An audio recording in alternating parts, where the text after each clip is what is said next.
Hey, Shalom, Shalom. Call Allah Yahweh, Bahashem, Yahushai, Bahashem, Rakakadash. Double honors to the apostles, elders, bishops of Great Millstone. Salutations to all my fellow laborers doing this work in truth and sincerity, risking their lives to do so. To the scattered elect across the four corners of the earth, and those among the heathen nations that look like the heathen nations pursuant to Jeremiah 12:9, known as the speckled birds. I am disciple of Parium, a follower of Great Millstone, coming to you with a lesson in truth and sincerity. And this lesson, I'm going to title it Valentine's, aka Lupercalia. Okay, so we got to know where these heathen customs come from. If they're not high holy days, you don't celebrate them. It's very simple. But we know that some of our people are going to be stuck in their ways. They're hard-headed. Okay, and frankly, 2/3 of our people are going to have to perish in no death by pain. Okay, so with that said, I want to go ahead and read off Jeremiah 1 and chapter 10, verses 1 and 2. It says, "Hear ye the words which speaketh the Lord Yahweh Shai, speaketh unto you, O house of Israel." Okay, thus saith the Lord Yahweh Shai, learn not the ways of the heathen, and be not dismayed at the signs of heaven, for the heathen are dismayed at them. Okay. So yeah, basically, these are man-made holidays, and so with that, I want to go ahead and read an article below, and I got this. Let me see if you can see this article. So the full title of this article, and I'll include it into the lesson as well, so you could read it. Obviously, chew the meat, spit out the bones, because it is an article from the church. But for the most part, you're giving accurate information regarding Lupercalia and how it became Valentine. Okay, so this is from ctmchurches.com. I believe it's / like pagan Valentine's Day, but I'll include that later on into the lesson, so you guys can view that. Okay, but look at this. Let's see. So the origin of Valentine's Day is associated with the wicked Lupercalia festival. The date of February 14th was fixed as the date for St. Valentine's feast day as an attempt to Christianize the pagan fertility festival, dedicated to the Roman god of agriculture, Eros, and the founders of Rome, Romulus and Remus. Okay, let's see, and they did a lot of fucked up shit right here, man. Like, let's see, it's lucky. So look at this. It says, let's see, I'll read from the top. This Lupercalia festival was celebrated from right here, those dates. And the priests were called Luperci, assembled in the sacred cave where Romulus and Remus and were supposed to have been taken care of by the she-wolf. That's why you see that she-wolf on their flag, and it's depicted everywhere if you ever go to Rome. All right. It says the priest would then sacrifice a dog for purification and a goat for sexuality or fertility. All right. The goat hide was cut up in strips, sipped into sacrificial blood. Listen, they were sipping this, guys. Okay, like that. No, we don't do that. This is through the streets and then they would slap women and crops in the field with the belief to improve their fertility. All right, and a lot of this stuff was done via. They were naked too. They probably got that from going into the whole gymnasium, just as they were building the gymnasiums next to our temples. Let's see. Look at this. During Lupercalia, the men randomly chose a woman's name from the jar to be coupled with them for the duration of the festival. Let's see. It says many of them fell in love and got married, but it says over time, nakedness during Lupercalia lost popularity, and the festival became more chaste, and women were whipped on their hands by fully clothed men. Oh, that's even better. they were whipping women. All right. So yeah, basically, like I said, I don't want to read this whole article. It's really good information. Just gonna kind of go into it. But I'll read a little bit of the St. Valentine's right here. Let's see.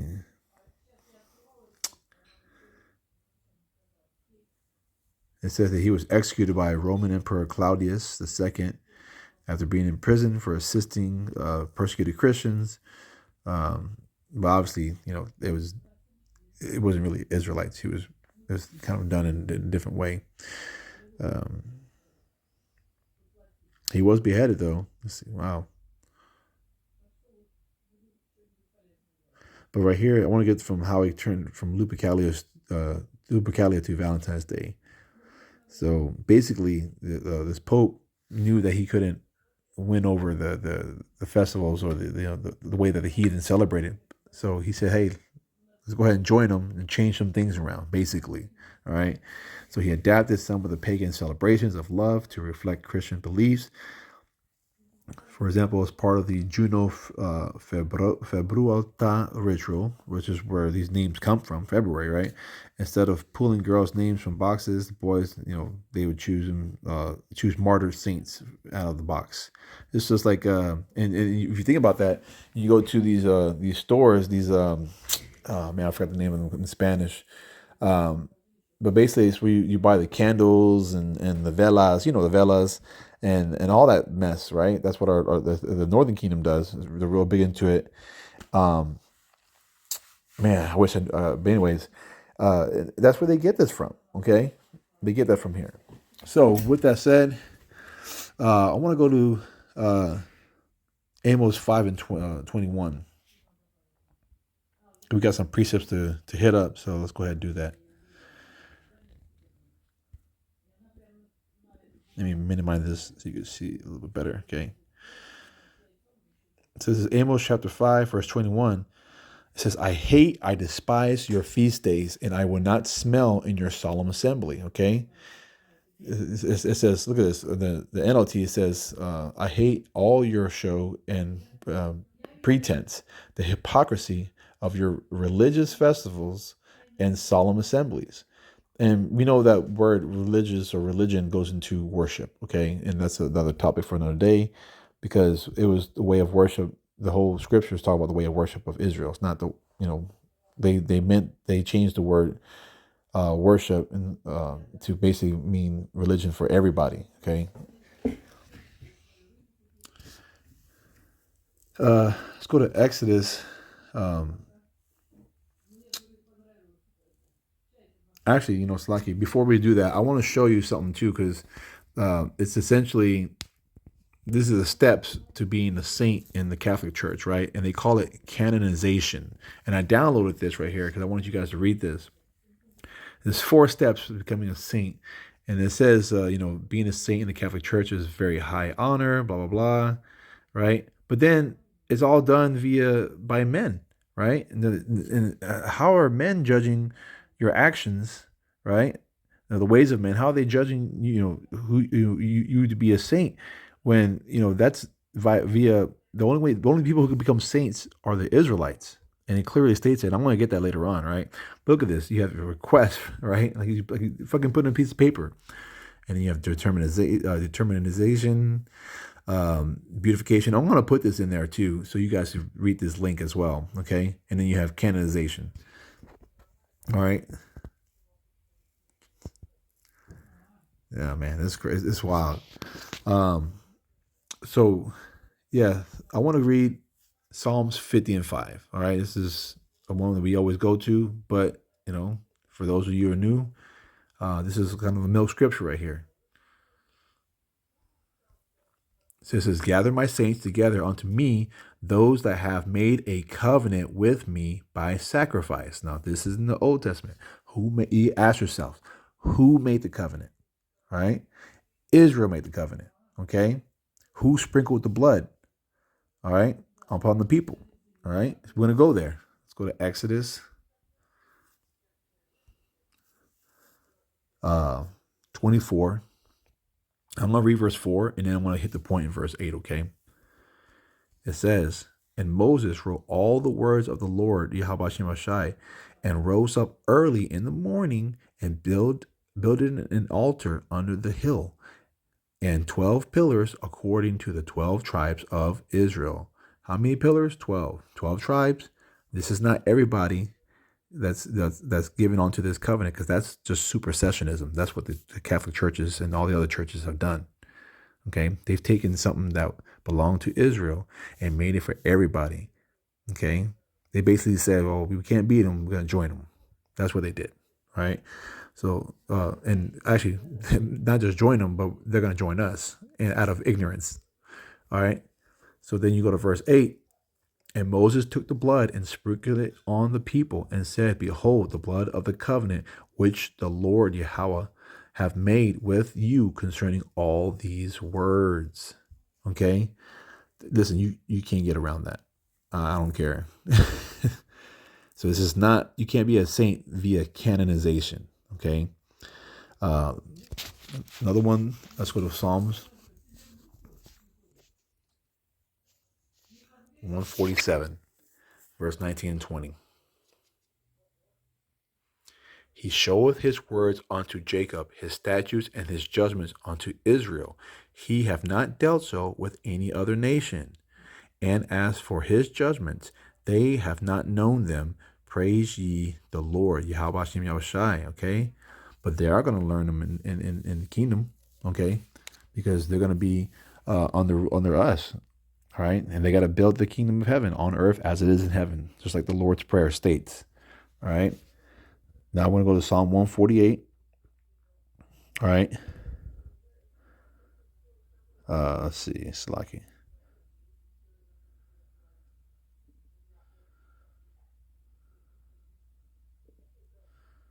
Let's go to verse 13. Let them praise the name of the Lord.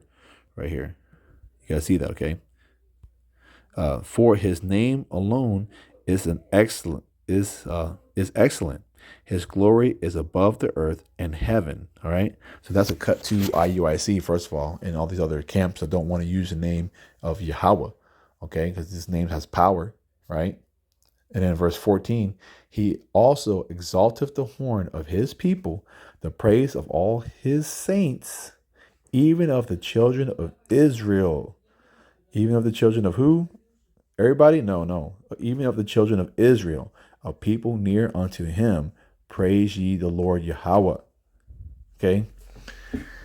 Go to Matthew's 15, 8, and 9 for, these people saying that I'm saying in the Old Testament now. Now we're going to the New Testament. This is red letters. You see that, right? And this is Yahweh Shai speaking. It says, This people draweth nigh unto me with their mouth, and honoreth me with their lips, but their heart is far from me. Why? Because they're celebrating all this crap, man. These holidays of men, right? Verse 9, but in vain they do worship me, teaching for doctrines and commandments of men. And that's what Valentine's and all these other little holidays are. Okay. Yeah, so that whole love God and Jesus, but they still worship customs of this world. Okay. And verse 8 also is interesting when you go into that word. Let's see, heart right here, because we know in the Hebrew the heart is la'ab, and that's Strong's H 3820, right? And the heart is synonymous with the mind. All right, with the spirit. Now, when you go into this right here, let's see, it's a different word.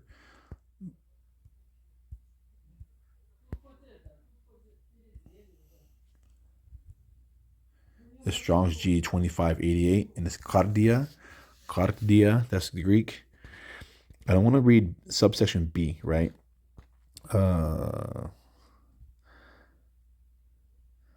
This is here. It says denotes the center of all physical and spiritual life, and this is the in the outline biblical usage in the Septuagint. So this is where you go and get some understanding. Okay, verse 2, it says the center and seat of spiritual life, right? But look at this: the soul or mind, as it is the foundation of the seat of the thoughts, passions, desires, appetites, affections, purposes, endeavors, and this is pertaining to the worship of these heathen holidays. This is of the understanding and faculty and the seat of intelligence. This of the will and character of the soul, so far as it is affected and stirred in a bad way or good, or it says, or of the soul as the seat of the sensibilities, affections, emotions, desires, appetites, passions. Right. So, yeah. And in this case, again, I'm going to read that. It says, the people draweth nigh unto me with their mouth and honoreth me with their lips, but their heart is far from me. Okay. Let's go to Proverbs 14, 14 and 2. He that walketh in his uprightness feareth the Lord Yahweh, but he that is perverse in his ways despises him. Okay. Now let's go to Proverbs 18.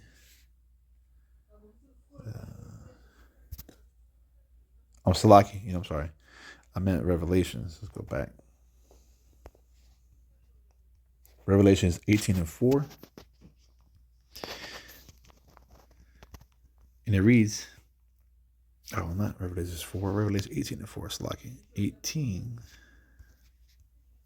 4, there we go.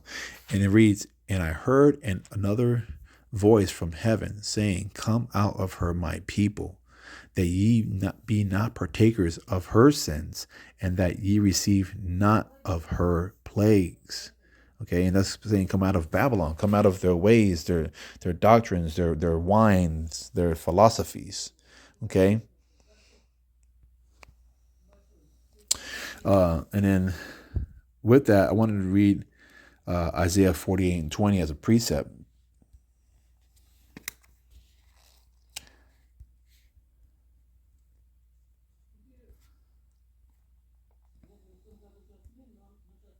And it reads, go ye forth of Babylon, flee ye from the Chaldeans, with a voice of singing, declare ye, tell this, utter it, even to the ends of the earth. Say ye, the Lord Yahweh hath redeemed his servant Jacob, all right, or Israel. So again, you can't get away from this. It's saying that this is for his people, all right? He's going to redeem his people, all right? So, with that, I pray this lesson was edifying. I want to say, Kwam Yashar Allah. Hope you, Akim and Akwath were edified, and, Shalom.